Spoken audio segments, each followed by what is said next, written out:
With so many saws on the market, why do I still really rate the trusty old Laplander? Well, let me talk you through it. First off, folding saw. Why do we want a folding saw? Because it complements our knife really well. We can cut across the grain really efficiently, it's safe to use, and it also does not weigh very much. These weigh about 180 grams, okay, and I'll put what that is in ounces below because I can't remember off the top of my head. But fundamentally it's quite a lightweight tool that allows us a lot of extra utility on top of carrying our trusty Mora companion or similar belt knife. So these two together are a really powerful little combo for doing lots of woodcraft. And so why do I like the Laplander in particular? Well, first off, it was originally designed as a pruning saw, so it is really good at taking small branches. It's got a really good shape for taking small branches. It allows you to cut above your head and still get really good purchase because of the shape of the saw. So first off, it is designed for sawing things that are up to about wrist thickness, and that's often what we want for our woodcraft, our bushcraft, making feather sticks or cutting green materials for other projects. But some of that's also true of similar sized saws. So what is it specifically about the Laplander that I like? Well, first off, it locks closed. Okay, so there is a locking mechanism. It locks open and it locks closed, and you have to press the release button here to either open or close it, which is good. So it adds to the safety in use. It also means that that can go down the side pocket of a rucksack, or it can go in a pocket in your trousers, and that isn't going to work itself loose, damage other equipment that's in there with it, or for you to reach into a side pocket or the top pouch of a rucksack or wherever you've popped it, or even into your trouser pocket, and that blade be open. It's going to be closed. And on that subject, you can see that when it is closed, there are no teeth showing. Some saws span quite a curved handle and they have teeth showing there. I don't particularly like that in terms of either protecting me or protecting my equipment. I like the teeth to be completely covered when it is closed, and the Laplander does that. It is not the most aggressive saw, but it cuts well. It cuts on the pull like all of these type of saws do, because then the blade is under tension and it will not kink, and it cuts well. It's not as aggressive as some other saws, but there is a real good reason why I still prefer this over some that are a little bit more aggressive on the toothing. But before we get onto the blade, also it's a really resilient, sturdy handle. I've carried these saws for decades, and I think I'm on my second handle and probably my third blade. So it's a little bit like Trigger's broom, my personal one. And the thing that went on the handle actually was the plastic spring. This is basically just a piece of plastic here that's got some spring to it on the press mechanism. That cracked after about 11 years of use, and I replaced the handle. I had replaced the blades, not because the blade had broken, but because after a while they become dull. You know, you use them a lot. You know, this is a professional tool that I use a lot. It's going to become dull, and this one's still in decent nick. Okay, so the other reason I really like these is the resilience of the blade. There is some flex in the blade anyway, which gives you a little bit of leeway for making some mistakes. Okay, and yes, you should only be cutting on the pull, but when you push a blade back again, you can't do that with no force. If you think about the physics of it, you have to put some force onto it to move it, otherwise it won't move. That's just basic Newtonian physics, right? Yes, you don't want to be pushing down hard and trying to cut into the wood, and that's a mistake that some beginners make with this type of saw in general, but this type of saw is forgiving of that anyway. And also this saw is very forgiving of being pinched, and let me show you what I mean. First off, what a lot of people do when they're using any sort of saw is they make the mistake of trying to saw with it propped here and propped at the other end. That is going to pinch the blade. As you make a cut into the wood, it's going to want to close on the blade. So what we want to do is try and set the wood so that as I cut into it, gravity will want to open that cut and it's less likely to get pinched, but it still can get pinched. This is very typical of the sort of wood that we might be sawing with this. might be a little bit thicker than this, but not much thicker than this. If we need to saw much bigger stuff, we're probably going to opt for a larger saw if we have one around. Okay, let's have a look at what I mean about being forgiving with this being pinched. Now what I've done here, the eagle-eyed will notice that this is actually a different saw to the one I was just showing you. This is one of our student saws, and the blade is coming towards the end of its life because you can see how worn it is, and it's actually not that sharp anymore. So I can be a little bit abusive with this in a second, okay? So I'm going to saw.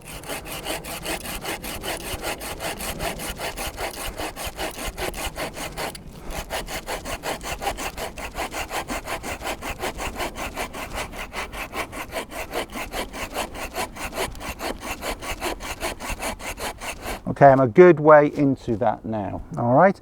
And now what I'm going to do is I am going to intentionally pinch this in here, okay?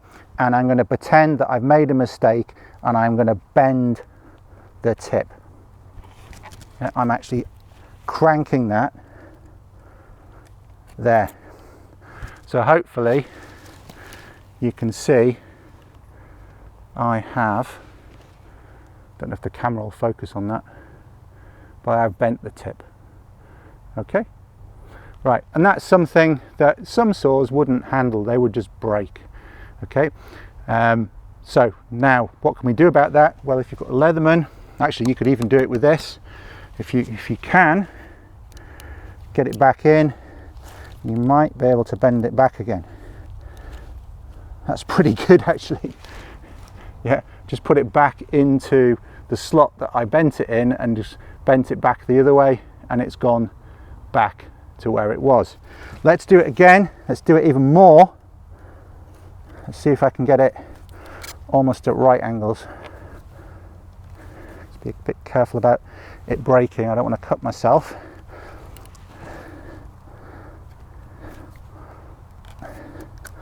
Okay, so there's an even more severe bending. I haven't bent it quite in the same place.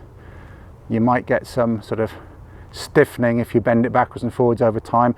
Didn't purposely avoid the same area, I just tried to get enough leverage on it to put a really nasty bend in the tip. Okay, I'm going to get my Leatherman now. All right, let's grab my Leatherman wave there. Okay, so I'm going to put a good hold of that. That's going to put that back into shape. It's not quite there, almost there. Just needs a little bit more work. And this is not a new blade. This is a blade that's had a lot of use. It's quite a few years old as well. So it's not fresh out of the factory.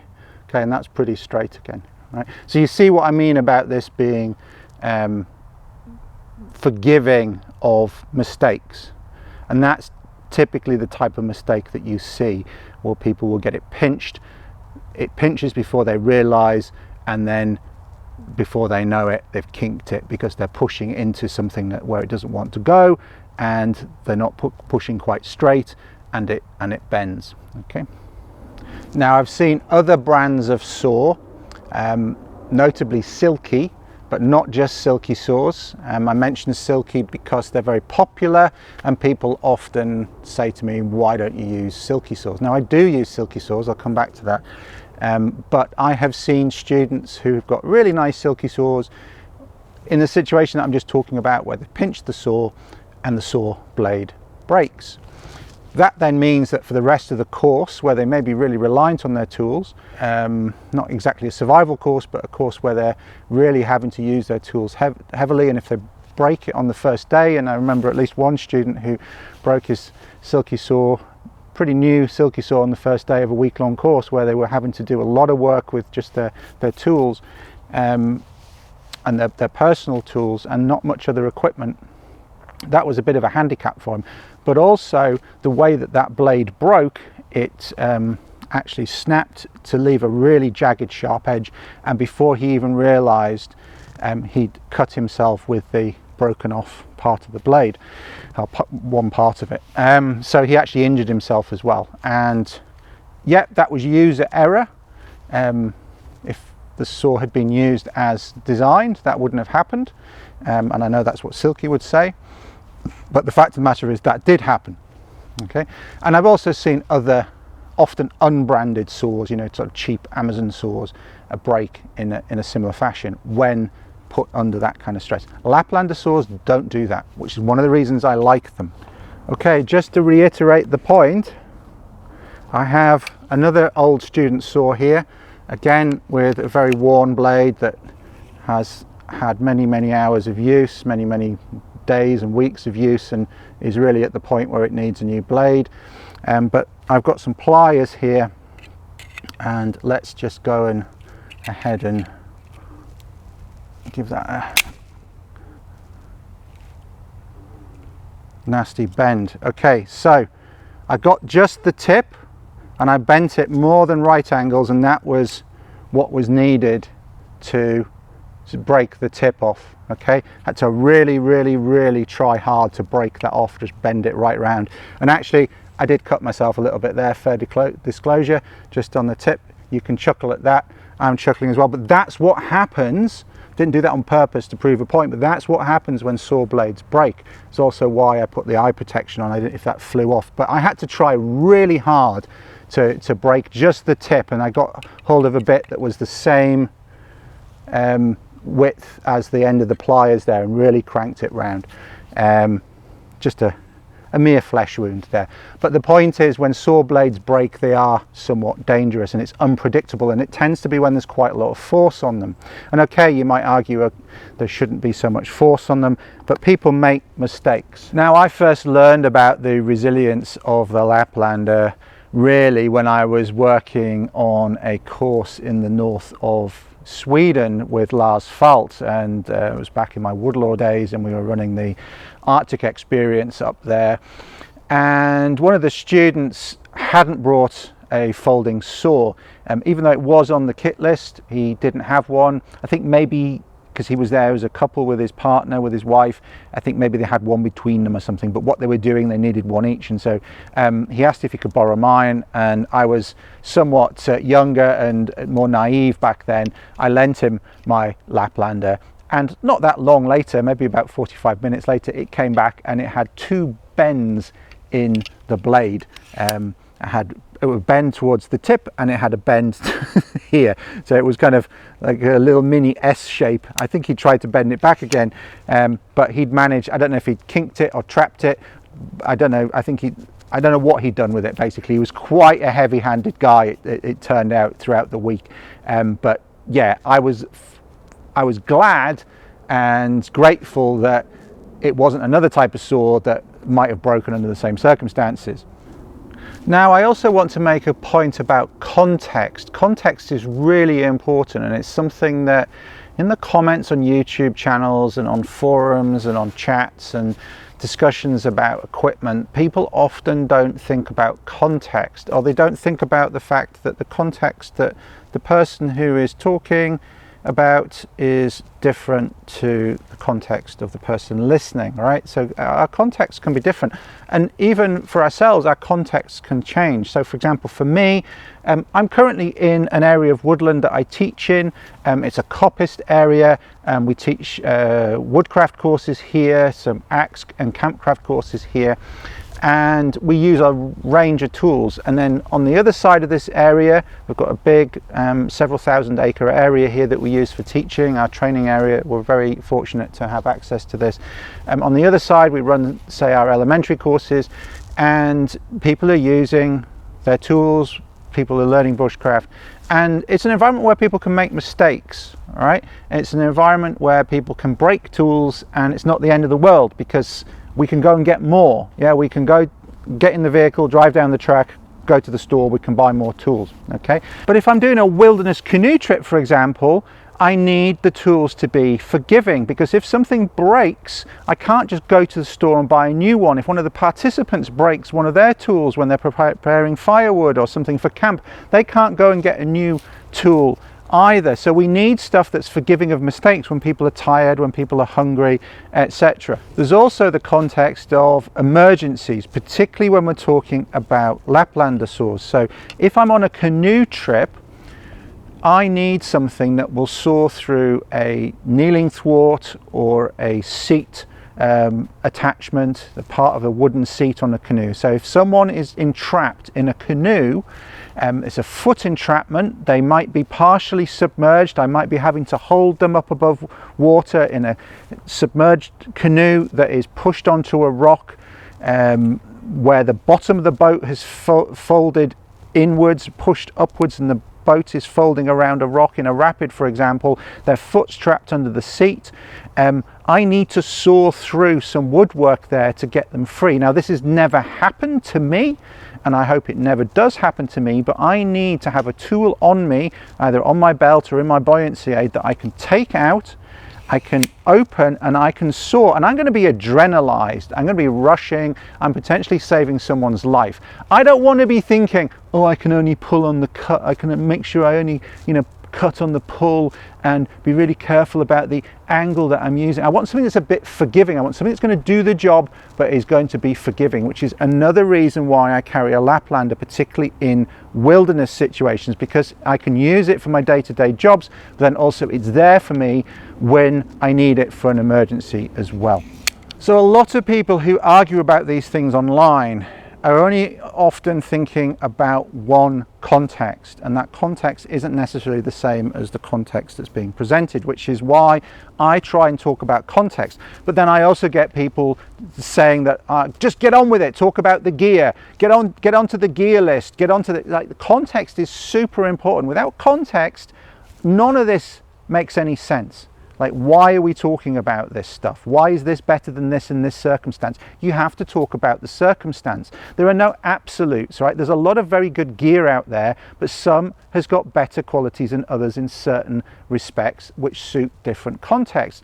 And I've in the past been kind of called a silky hater as well. I love silky saws, right? This is one of my favorite saws, and this is probably my favorite silky saw. This is my silky big boy.